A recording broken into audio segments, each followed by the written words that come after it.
الحمد لله وكفى وسلام على عباده الذين اصطفى أما بعد فأعوذ بالله من الشيطان الرجيم بسم الله الرحمن الرحيم قال الله تبارك وتعالى في كلامه المجيد والفرقان الحميد إن الذين قالوا ربنا الله ثم استقاموا تتنزل عليهم الملائكة ألا تخافوا ولا تحزنوا وأبشروا بالجنة التي كنتم توعدون نحن أولياؤكم في الحياة الدنيا وفي الآخرة ولكم فيها ما تشتهي أنفسكم ولكم فيها ما تدعون نزلا من غفور رحيم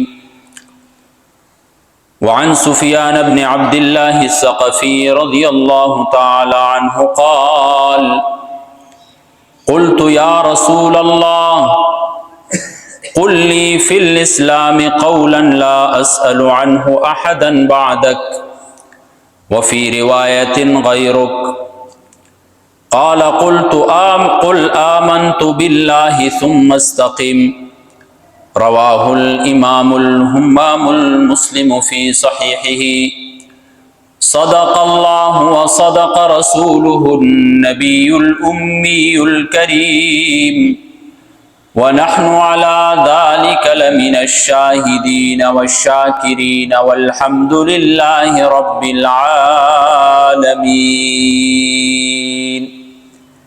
تمام حضرات پیار و محبت سے درود شریف پڑھ لیں۔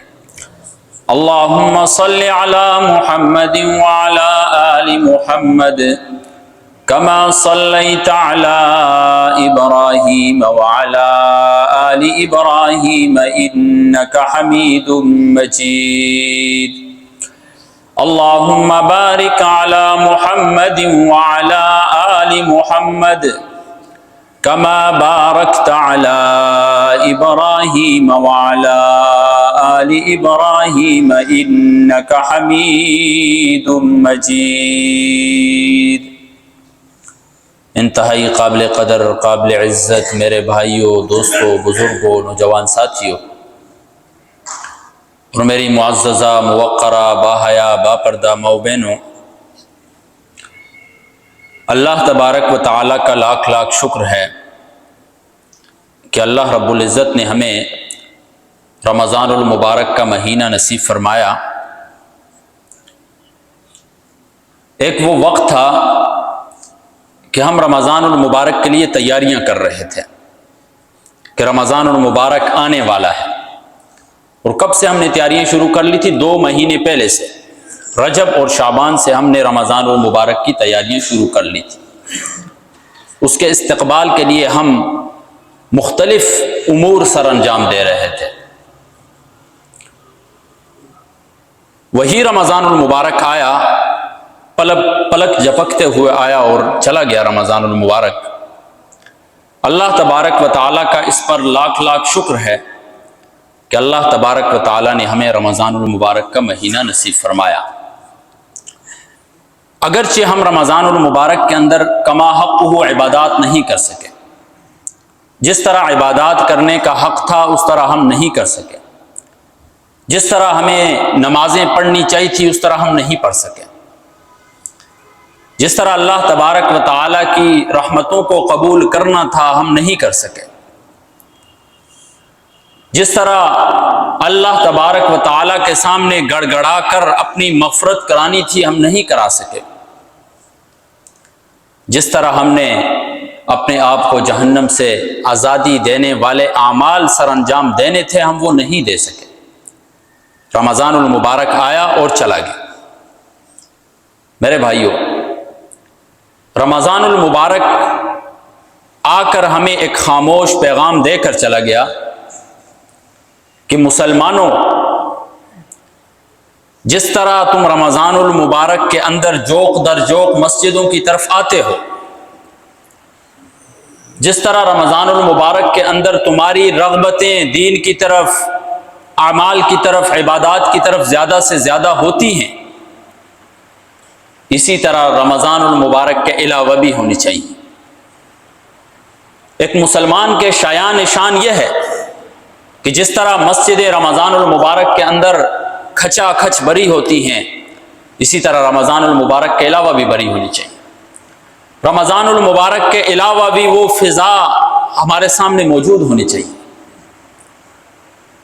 وہ رونقیں بحال ہونی چاہیے کہ مسلمان زیادہ سے زیادہ عبادات کی طرف آئیں، زیادہ سے زیادہ نماز کی طرف آئیں۔ لیکن بدقسمتی یہ ہے کہ رمضان المبارک جیسے ہی ختم ہوتا ہے، ابھی عید آئی نہیں ہوتی ہے، ابھی عید کے آنے کو کچھ گھنٹے باقی ہوتے ہیں کہ ہم اپنے طور طریقے بدل دیتے ہیں، ہم اپنا اٹھنا بیٹھنا تبدیل کر دیتے ہیں۔ وہی ایک دکان جس میں 1 گھنٹے پہلے نعت لگی ہوتی ہے، 1 گھنٹہ بعد اس میں گانے شروع ہو جاتے ہیں۔ یہ ہمارا من حیث المجموع، من حیث القوم جو ہے، ہمارا یہ حال ہے۔ وہی 1 گھنٹہ پہلے مسجدیں بھری ہوتی تھی، 1 گھنٹے بعد دیکھو مسجدیں خالی ہیں، ویران پڑی ہوئی ہیں، 2 سے 3 بندے نظر آ رہے ہیں مسجدوں کے اندر۔ تو رمضان المبارک ہمیں ایک خاموش پیغام دیتا ہے کہ مسلمانوں، جس طرح تم رمضان المبارک کے اندر عبادات کی طرف توجہ دیتے ہو، انفاق فی سبیل اللہ کی طرف توجہ دیتے ہو، رمضان المبارک کے علاوہ بھی باقی جتنے ایام ہیں وہ بھی رب کے ہیں۔ باقی دنوں میں بھی مسلمان ہوتا ہے، باقی دنوں میں بھی قرآن ہی ہوتا ہے، باقی دنوں میں بھی میرے بھائیوں نمازیں ہوتی ہیں۔ جس طرح رمضان المبارک کے اندر نمازیں فرض ہیں، اسی طرح غیر رمضان المبارک میں بھی نمازیں فرض ہیں۔ تو ہم نے جس طرح ہمیں اللہ تبارک و تعالیٰ کی طرف سے توفیق ملتی ہے رمضان المبارک کے اندر عبادات کرنے کی، اس توفیق کو ہم نے برقرار رکھنا ہے کہ ہم 11 مہینے بھی اللہ تبارک و تعالیٰ کے اسی تسلسل کے ساتھ عبادات کریں۔ اس توفیق کو ہم کیسے برقرار رکھیں گے؟ اس کے لیے چند اعمال ہیں، چند طریقے ہیں کہ ان کو ہم اپنائیں گے تو اللہ تبارک و تعالیٰ جس طرح ہمیں رمضان المبارک کے اندر عبادات کی توفیق عطا فرماتے ہیں، غیر رمضان المبارک میں بھی ہم اسی طرح کی عبادات کر سکیں گے۔ میرے ان میں سے پہلی چیز ہے شکر، کہ ہم شکر بجا لائیں میرے بھائی۔ اللہ تبارک و تعالیٰ نے رمضان المبارک کا مہینہ عطا کیا، جس طرح عبادتیں کرنی تھی اس طرح اگرچہ ہم نہیں کر سکے، لیکن پھر بھی ٹوٹی پھوٹی عبادتیں ہم نے کی ہیں، یہ اللہ تبارک و تعالیٰ کی توفیق کے ساتھ ہوا ہے۔ تو اس پر ہمیں زیادہ سے زیادہ شکر ادا کرنا چاہیے۔ اور قرآن قاعدہ اور قانون کیا بیان کرتا ہے؟ لئن شکرتم لازیدنکم، اگر تم شکر ادا کرو گے میں اسے دگنا کر دوں۔ اگر تم چاہتے ہو کہ نعمتیں دگنا ہو جائیں، نعمتیں کبھی بھی آپ کے پاس سے واپس نہ لوٹیں، تو ہم نے زیادہ سے زیادہ شکر بجا لانا ہوگا۔ زیادہ سے زیادہ ہم نے فوکس رکھنا ہوگا اللہ تبارک و تعالیٰ کی دی ہوئی نعمتوں کے اوپر شکر کرنے کا۔ تو جب ہم شکر کریں گے اللہ تبارک و تعالیٰ مزید ہمیں توفیق عطا فرمائے۔ علماء کرام لکھتے ہیں کہ اگر کوئی شخص کو کسی عبادت کو جاری رکھے ہوا ہے، مثال کے طور پر رمضان المبارک کے روزے رکھ رہا ہے، اگر وہ رمضان المبارک کے علاوہ بھی اسے توفیق مل رہی ہے روزے رکھنے کی، گویا کہ اللہ تبارک و تعالیٰ نے اس کی پچھلی عبادت قبول کر لی۔ یہ ایک نشانی ہوتی ہے عبادت کے قبول ہونے کی، اس لیے کہ اگر اس کی گزشتہ عبادت قبول نہیں ہوئی ہے تو اللہ تبارک و تعالیٰ مزید توفیق ہی نہیں دیتے ہیں اسے کہ وہ روزے رکھے، وہ نمازیں ادا کرے، وہ انفاق فی سبیل اللہ کرے، اس کے اللہ تبارک و تعالیٰ توفیق ہی نہیں دیتے۔ تو جس شخص کو اگر اللہ تبارک و تعالیٰ نے توفیق دی ہے، وہ مزید عبادات کی طرف راغب ہو رہا ہے، اسے اللہ تبارک و تعالیٰ کا دگنا شکر ادا کرنا چاہیے کہ اللہ تبارک و تعالیٰ نے اس کی عبادات کو قبول کر لیا ہے، تو پہلا کام یہ ہے کہ ہم نے زیادہ سے زیادہ شکر کرنا ہے۔ دوسری چیز یہ ہے کہ ہم نے محاسبہ نفس کرنا ہے۔ محاسبہ نفس کا مطلب یہ ہے کہ ہم نے یہ سوچنا ہے کہ ایک رمضان المبارک ہمارے پاس سے گزر گیا، اس کے اندر ہم نے کتنی عبادات کی، کتنی نہیں کی، کون کون سے ایسے کام تھے جو ہمیں کرنے چاہیے تھے ہم نے نہیں کیے ہیں۔ یعنی اللہ تبارک و تعالیٰ نے ہمیں ایک ماحول دیا تھا، اللہ تبارک و تعالیٰ نے ہمارے سامنے ایک ترتیب، ایک منظم طریقہ رکھ دیا تھا۔ ہم نے اس منظم طریقے، اس ماحول کے باوجود بھی جتنی عبادات کرنی تھی اتنی ہم کر سکے ہیں یا نہیں کر سکے۔ ہر بندہ یہ سوچے، ہر بندہ اپنے ایمان کا، اپنے باطن کا جائزہ لے کہ میں کتنا پانی کے اندر ہوں، اللہ تبارک و تعالیٰ کی نظر میں کتنا میرا درجہ ہے۔ چہ جائے کہ ہم دوسروں کے اوپر انگلیاں اٹھائیں، چہ جائے کہ ہم دوسرے کو کہیں فلاں غلط ہے، فلاں یہ ہے، فلاں یہ ہے، ہر بندہ اپنے آپ کو سوچے کہ میرے اندر کیا خرابی ہے۔ اور انسان کی کامیابی کی یہ پہلی سیڑھی ہوتی ہے کہ کوئی شخص اپنے اندر کوتاہیوں کو درست کرنا لگ جاتا ہے کہ میرے اندر کوئی عیب ہے، میں اسے درست کروں۔ اور ہم کیا کرتے ہیں، پورے معاشرے کو آپ دیکھ لیں، ہماری کوشش ہوتی ہے دوسروں کی غلطی کو ٹھیک کرنا، کسی طرح سامنے والا ٹھیک ہو جائے، میں ٹھیک ہوں یا نہ ہوں، اس سے کوئی سروکار نہیں ہوتا۔ دوسروں کے عیبوں پر ہماری نظر ہوتی ہے، اپنے عیب ہمیں نظر نہیں آ رہے ہوتے ہیں۔ میرے بھائیوں، کبھی تنہائی کو اپنا شیشہ بنا کر دیکھیں، تنہائی کے اندر بیٹھ کر یہ جس طرح شیشے کے سامنے انسان کھڑا ہوتا ہے، انسان کا چہرہ نظر آتا ہے، اس میں چہرے کے اوپر اگر کوئی داغ لگا ہوتا ہے وہ نظر آتا ہے انسان۔ تو تنہائی کو شیشہ بنا کر دیکھیں، آپ تنہائی کے اندر سوچیں کہ میرے اندر کتنی غلطیاں ہیں جن کو سدھارنے کی ضرورت ہے، ابھی بھی میرے پاس وقت ہے، ابھی بھی میں ان چیزوں کو ختم کر سکتا ہوں اپنے آپ سے۔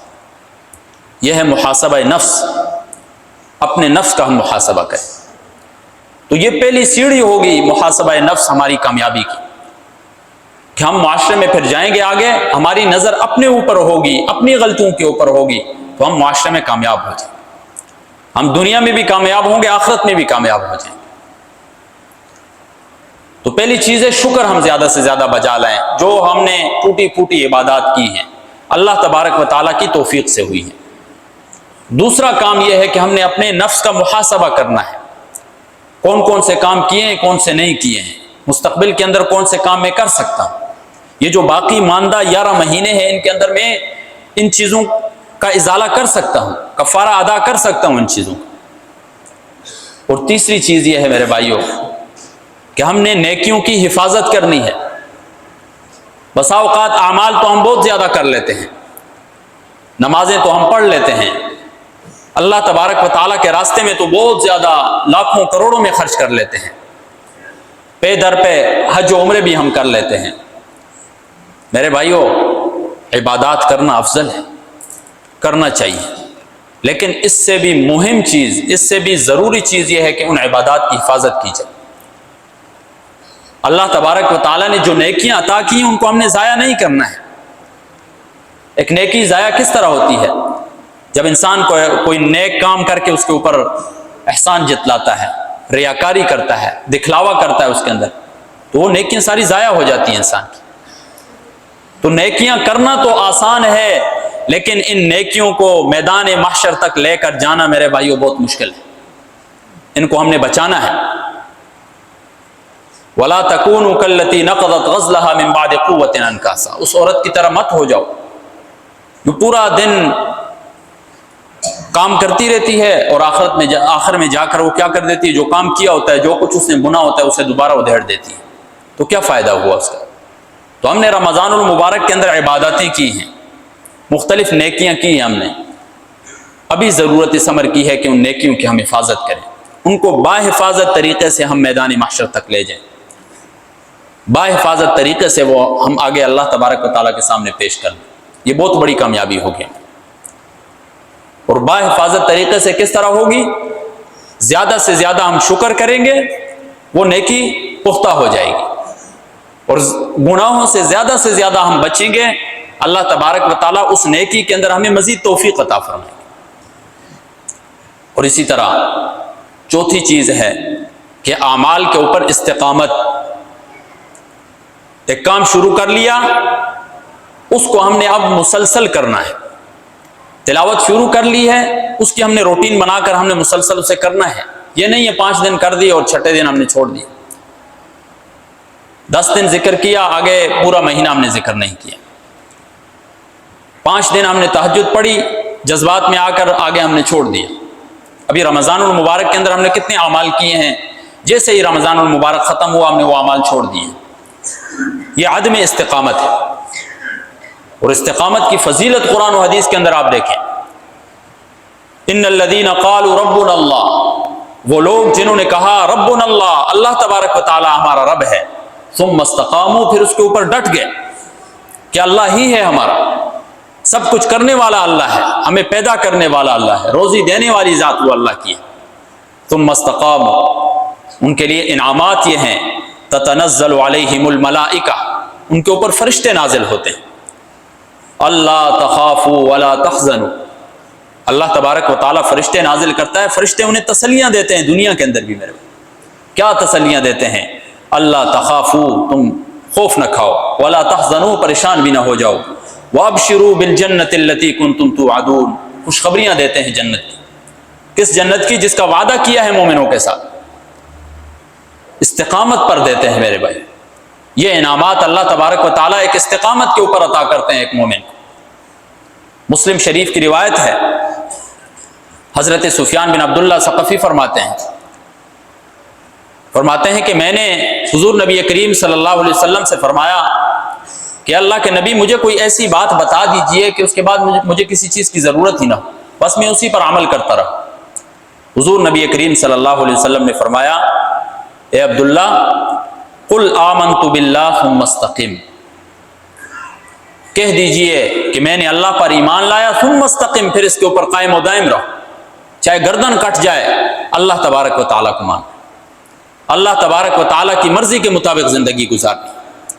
جب ہم ایمان لے آئے, اب آگے جو ہے ہم نے لا الہ الا اللہ کا عملی ثبوت یہ دینا ہے کہ ہم نے دین اسلام کے مطابق اپنی زندگی گزارنی. دین اسلام کے اوپر ہم نے چلنا ہے, دین اسلام کو ہم نے اپنا بچھونا بنانا ہے, دین اسلام کو ہم نے اپنا ایک دستور بنانا ہے, اس کے مطابق ہم نے اپنی زندگی کو ڈیولپمنٹ کرنی ہے اپنی زندگی کی, اس کے مطابق ہم چلیں گے, دنیا و آخرت میں ہم کامیاب. استقامت کا یہ مطلب ہے.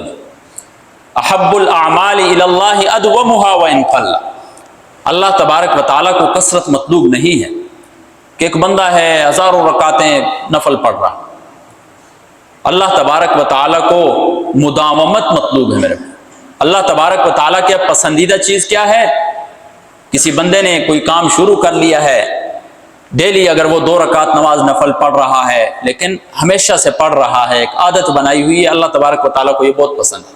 اس شخص سے پسند ہے جس نے ایک دن کھڑا ہوا 1000 رکعتیں پڑھ لی اور پھر چھوڑ دی. استقامت مطلوب ہے میرے بھائیو دین کے اندر, اور یہی استقامت جو ہے یہ ہمارے لیے راہ نجات ہو, آخرت میں کامیابی کا ذریعہ ہوگی یہی استقامت. تو استقامت ہمارے اندر کیسے آئے گی؟ کن اعمال کی وجہ سے ہم اپنے جتنے بھی امور ہیں ان کے اوپر ہم استقامت سے رہیں گے؟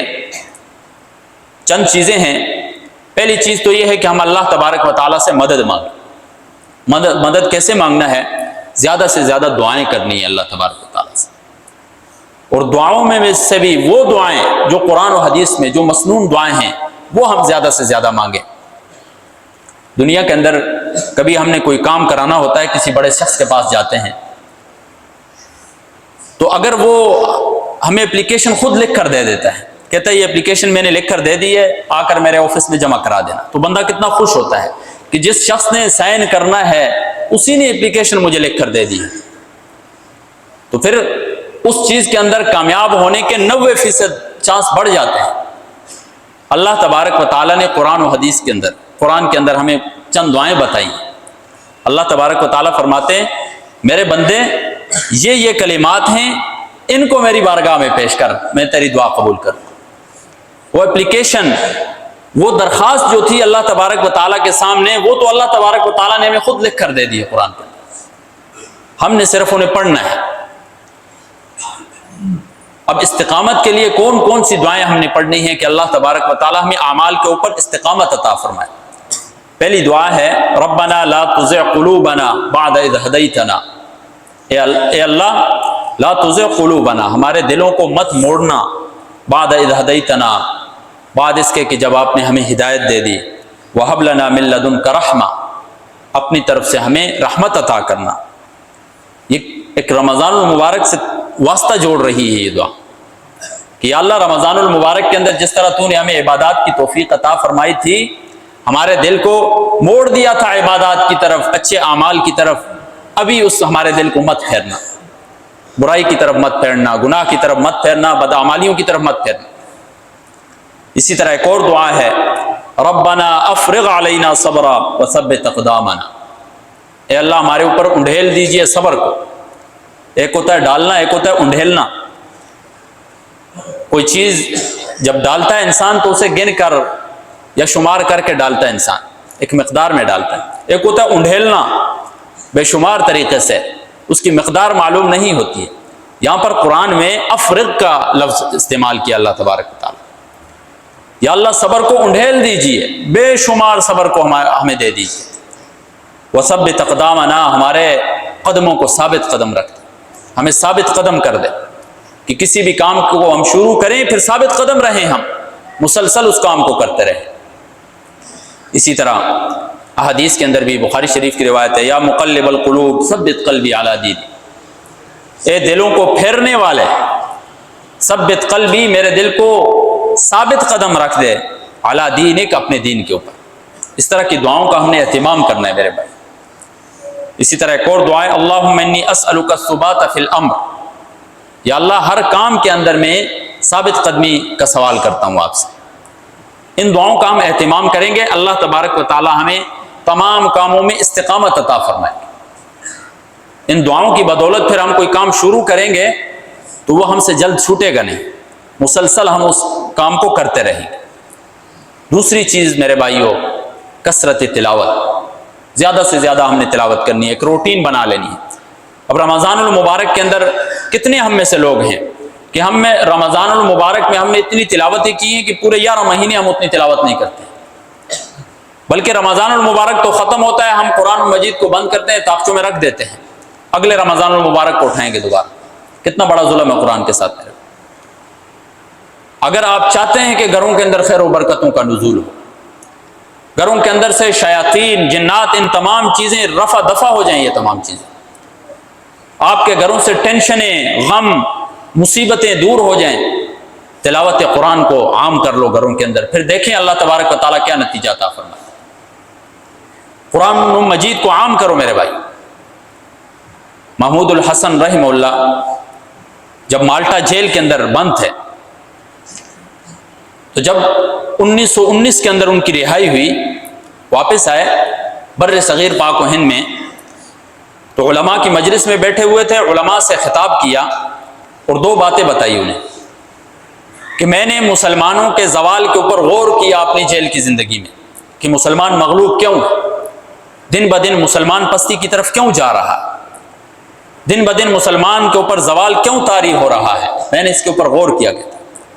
مجھے صرف دو وجہ معلوم ہوئی ہیں کہ دو چیزیں ایسی ہیں ان کی وجہ سے مسلمان آج مغلوب ہیں۔ وہ دو چیزیں کیا ہیں؟ ایک، مسلمان نے قرآن کو چھوڑ دیا، جس طرح قرآن کو پڑھنا تھا، جس طرح قرآن کے مطابق زندگی گزارنی تھی، قرآن کو چھوڑ دیا، اس وجہ سے مسلمان دن بدن جو ہے پستی کی طرف جا رہا ہے۔ ان اللہ یرفع بہذا الکتاب اقواما ویضع بہ آخرین، اللہ تبارک و تعالیٰ اس کتاب کے ذریعے قوموں کو بلندیاں عطا کرتا ہے اور پستیاں عطا کرتا ہے۔ جو اس قرآن کو اپنا بچھونا بناتی ہیں، اس قرآن پر ایمان لاتی ہیں، اس کے مطابق زندگیاں گزارتی ہیں، اس کے مطابق فیصلے کرتی ہیں، اللہ تبارک و تعالیٰ ان قوموں کو بلندیاں عطا کرتے ہیں، وہ کبھی زوال کی طرف نہیں جاتی ہیں۔ اور جو قومیں اس قرآن کو پس پش ڈال دیتی ہیں، اس قرآن کے مطابق فیصلے نہیں کرتی ہیں، اس کے احکامات کی روگردانی کرتی ہیں، اللہ تبارک و تعالیٰ انہیں ذلیل و خوار کر دیتے ہیں۔ پھر انسان دنیاوی اعتبار سے جتنا بھی ٹیکنالوجی کے اندر آگے چلا جائے، انسان کبھی بھی پھر کامیاب نہیں ہو سکتا ہے، وہ پستی ہی کی طرف جاتا رہے گا۔ کیوں؟ جو دستور حیات ہے اس کا، جو اس کے لیے آب حیات کی مانند ہے، اسے اس نے پس پش ڈال دیا۔ تو کثرت تلاوت میرے بھائیو، زیادہ سے زیادہ ہم نے تلاوت کریں گے، اللہ تبارک و تعالی ہمیں استقامت عطا فرمائیں گے تمام امور کے اوپر۔ اسی طرح اللہ تبارک و تعالیٰ کا ذکر زیادہ سے زیادہ بندہ کرے، اٹھتے بیٹھتے چلتے پھرتے، ایک دکاندار ہے دکان میں بیٹھا ہوا ذکر کرے، آفس میں ایک شخص بیٹھا ہوا ہے زبان ہلتی رہے، اس میں تو کوئی دقت نہیں ہوتی۔ اللہ تبارک و تعالیٰ کا اٹھتے بیٹھتے انسان کی زبان جو ہے ہمیشہ اللہ تبارک و تعالیٰ کے ذکر سے تر ہونی چاہیے۔ اسی طرح احکامات شرعیہ کے سامنے سرنڈر ہو جانا ہے، شریعت کا کوئی حکم ہو جائے اس کے اندر ہم نے باطل تعویلی نہیں نکالنی۔ اگر کوئی آپ کو کسی بھی کام کے بارے میں، شرعی کسی حکم کے بارے میں بتا دے، اس میں آگے سے نکتہ چینی نہیں کرنی کہ یہ تو دین نہیں ہے، اس کے علاوہ بھی ہے، یا اس حکم کے اوپر جو عمل پیرا ہیں ان کے اندر نکتہ چینیاں نکالنا کہ فلاں بندہ بھی یہ کام کر رہا ہے، وہ تو سدھرا نہیں ابھی تک، تو میں کام کر کے کیسے سدھر جاؤں گا۔ ہم نے شریعت احکام کو اپنے اوپر لاگو کرنا ہے، دوسرا بندہ جیسا ہے کیسا ہے اس کو ہم نے چھوڑنا ہے۔ تو محمود الحسن رحمہ اللہ نے دوسری بات جو مسلمانوں کے زوال اور پستی کی ہے، وہ فرماتے ہیں کہ مسلمانوں نے آپس میں اختلافات کو بڑھا دیا ہے، آپس میں ایک دوسرے کے پیچھے ہم لگے ہوئے ہیں، ایک دوسرے کے پیچھے باتیں کرتے ہیں، فلاں اس طرح ہے، فلاں اس طرح ہے۔ چی جائے کہ اس ہم قوت طاقت کو، اس اجتماعیت کو ہم جمع کر کے کفار کے سامنے ہوں تو مسلمانوں کو غلبہ مل جائے۔ میرے بھائی، ہم نے آپس میں ایک دوسرے سے لڑ رہے ہیں، کسی کی ترقی ہمیں پسند نہیں ہوتی ہے، کوئی اگر دنیا کے اندر آگے چلا جاتا ہے ہم سے رہا نہیں جاتا ہے، اس کے پیچھے لگ جاتے ہیں، کسی طرح ہم چاہتے ہیں کہ وہ نیچے پستی کی طرف چلا جائے، خوشی محسوس نہیں ہوتی ہے کسی کی ترقی کے اوپر، تو خود ہم کیا ترقی کریں گے میرے بھائی۔ تو آپس کے جو ہمارے اختلافات ہیں ان کو ہمیں دور کرنا ہوگا اگر ہم نے بلندیوں کی خواب ہم رکھ رہے ہیں میرے بھائی۔ قرآن کو لفظاً معناً عام کرنا ہوگا اگر ہم بلندیاں چاہتے ہیں میرے بھائی۔ لفظاً معناً کا مطلب یہ ہے کہ قرآن کو سیکھنا ہوگا، اس کی تلاوت کو، اس کے مکاتب قائم کرنے ہوں گے، اس کے ذریعے قرآن کی تلاوت کو ہم نے سیکھنا ہوگا، پڑھنا ہوگا۔ معنن کا مطلب یہ ہے کہ اس کے تراجم کو عام کرنا ہوگا، اس کی تفسیریں بیان کرنی ہوگی تاکہ یہ قرآن لوگوں کی زندگیوں کے اندر آ جائے۔ یہ چیز اگر ہم قرآن کو لفظاً معنن اگر ہم نہیں اپنائیں گے تو رفتہ رفتہ ہم زوال پذیر ہو جائیں گے میرے۔ ہم اپنی لے لہاتی دنیا کے باوجود ہم ذلیل و خوار ہو جائیں گے۔ اسی طرح میرے بھائیوں، اولو العزم جتنے انبیاء گزرے ہیں ان کے قصص آپ پڑھیں، انسان کے اندر استقامت مزید مضبوط ہو جاتی ہے۔ انبیاء علیہ الصلاۃ والتسلیمات نے کتنی مشقتیں برداشت کی ہیں دین کے لیے۔ ابراہیم علیہ الصلاۃ والسلام کو دیکھ لیں، ایوب علیہ الصلاۃ والسلام کو دیکھ لیں، محمد الرسول اللہ صلی اللہ علیہ وسلم کی سیرت کا مطالعہ فرمائیں، دین کے لیے کتنی مشقتیں برداشت کی۔ جب انسان ان کے حالات احوال پڑھتا ہے تو انسان پھر اپنی مشکلات انسان کو بھول جاتی ہے، میں تو کچھ بھی نہیں کر رہا ہوں پھر۔ اور اسی طرح میرے بھائیوں، زیادہ سے زیادہ ہم توبہ کی طرف جائیں اور نفلی عبادات کی طرف ہم زیادہ سے زیادہ جائیں۔ نفلی عبادات کی مثال ہوتی ہے انسان کے گھر کے ارد گرد جو چار دیواری ہوتی ہے، یہ نفلی عبادات ہوتے ہیں فرائض کے لیے۔ اگر آپ کوئی نفلی عبادت کریں گے وہ آپ کے فرائض کے ارد گرد ایک چار دیواری بن جاتی ہے، ایک محیط بن جاتی ہے۔ جب ہم اس نفلی عبادت کو چھوڑ دیں گے تو ہمارے رفتہ رفتہ فرائض بھی ہم سے چھوٹنے لگ جائیں گے۔ حدیث شریف کا مفہوم ہے کہ جس کسی انسان کے فرائض میں کوتاہی ہوگی نفلوں سے پوری کی جائے گی۔ اگر واجب زکوٰۃ کے اندر کمی ہوگی تو صدقات سے پورا کیا جائے گا۔ جب ہم صدقے ہی نہیں کریں گے، جب ہم نفلی عبادات ہی نہیں کریں گے تو ہمارے فرائض کو کیسے پورا کیا جائے گا، ہمارے واجب زکوٰۃ کو کیسے پورا کیا جائے گا۔ تو میرے بھائیو، زیادہ سے زیادہ ہم نے نفلی چیزیں کرنی۔ انہی نفلی عبادات میں سے ایک ہے شوال المکرم کے جو ہیں 6 روزے رکھنا۔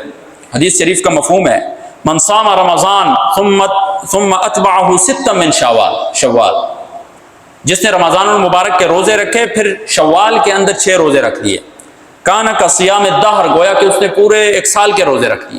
کتنی بڑی فضیلت! 1 سال کے روزے کس طرح ہو گئے؟ رمضان المبارک کے جو روزے رکھتا ہے قرآن مجید میں آتا ہے جس نے ایک نیکی کی اللہ تبارک و تعالیٰ 10 نیکیاں ایک کے بدلے میں دیتے ہیں۔ تو رمضان المبارک کے روزوں کا حساب لگا دیں تو یہ 10 مہینے بنتے ہیں تقریباً، ایک کے بدلے میں 10۔ ایک مہینہ اگر ہم روزے رکھتے ہیں تو اللہ تبارک و تعالیٰ گویا کہ ثواب دیں گے 10 مہینوں کا، پیچھے 2 مہینے رہ جاتے ہیں۔ 6 روزے بندہ رکھ دے، 6 کو 10 سے آپ ضرب دیں 60 دن بنتے ہیں، تو گویا کہ 12 مہینے انسان کو اللہ تبارک و تعالیٰ روزوں کا ثواب عطا کرتے ہیں۔ شوال المکرم میں بھی اگر ہم 6 روزے رکھ لیں نفلی، تو کوشش کریں آپ، یہ چھوٹی چھوٹی ٹوٹی پھوٹی باتیں ہیں، ان کو اپنانے کی کوشش کریں۔ اللہ تبارک و تعالیٰ سے دعا ہے کہ اللہ تبارک و تعالیٰ ہمیں عمل کی توفیق عطا فرمائے۔ وآخر دعوانا الحمد للہ رب العالمین۔